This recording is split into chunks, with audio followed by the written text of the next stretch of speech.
The first book Adrian ever published was not meant to be read by the world. It was meant for her, for Evelyn. Every sentence carried the echo of her laughter. Every metaphor hid the shadow of her absence. But when she left, taking with her the fragile beginnings of what might have been a lifetime together, Adrian did what he knew best. He wrote. He turned his grief into ink, his longing into prose. Each novel became a letter to the past, signed not with his name but with the ache of what could never be. Evelyn never knew.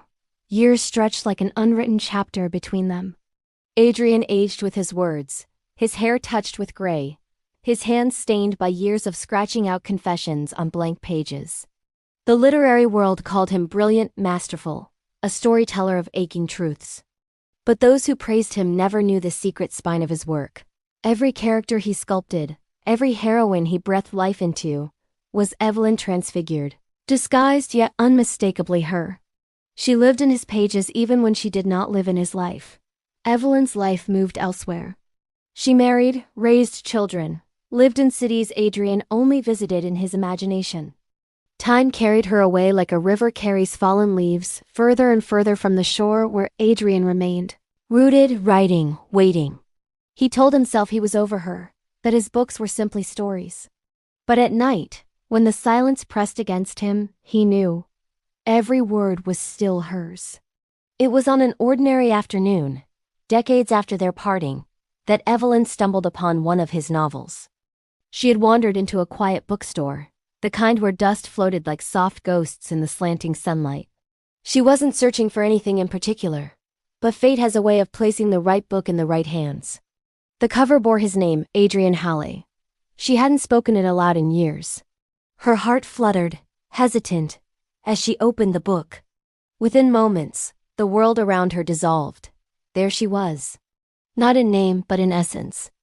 The way the heroine tilted her head when she laughed, the way she pressed her lips together when holding back words, the way her eyes lingered too long on things she could never have. These were Evelyn's gestures, Evelyn's secrets. The man who loved her in the book was not Adrian by name, but Evelyn felt it in her bones. These were their memories, transfigured into fiction but truer than fact. Her hands shook as she turned the pages.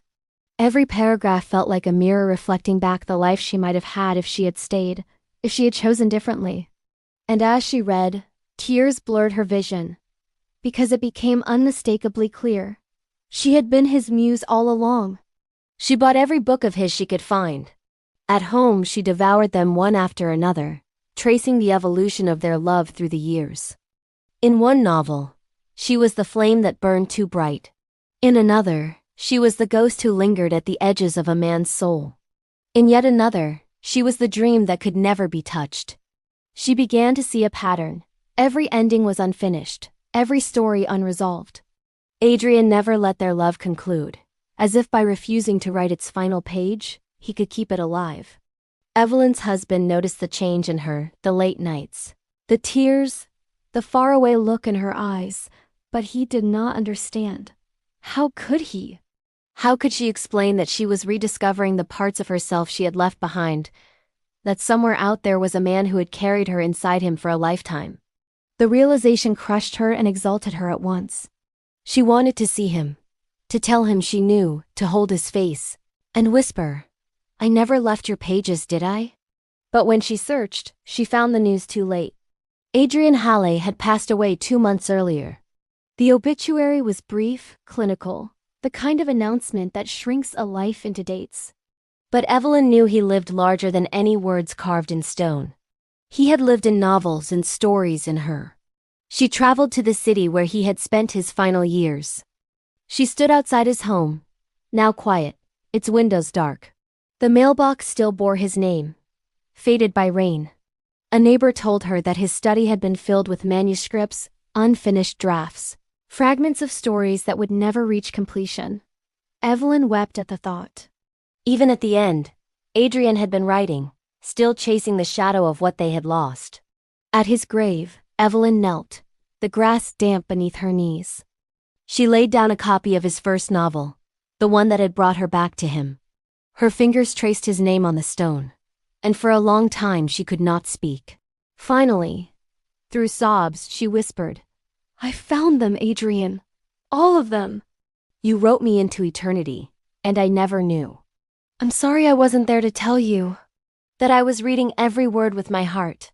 The wind stirred around her, carrying the rustle of leaves, and in that sound she imagined his voice, soft, forgiving, eternal. On the train ride home, Evelyn opened one of his books again. This time she read slowly, savoring each word, as if reading them aloud might bridge the chasm of years and silence. The characters became her companions, their love her inheritance. Though she could not hold Adrian's hand, she held his words, and through them, she felt him closer than ever. In the weeks that followed, Evelyn began writing letters of her own. Not for anyone else but for him. She wrote of the years they had lost, the children she had raised, the moments of joy and sorrow she wished he had known. She slipped the letters between the pages of his novels, so that every time she revisited them, it would feel as if they were still writing to each other across time. Her life resumed its ordinary rhythm, but within her pulsed the extraordinary ache of knowing she had been loved more deeply than she ever realized. She carried that truth like a hidden flame. It warmed her in quiet moments, even as it scorched her with regret. In the end, their love remained unwritten in life but immortalized in art. Adrian had given her eternity without her even knowing.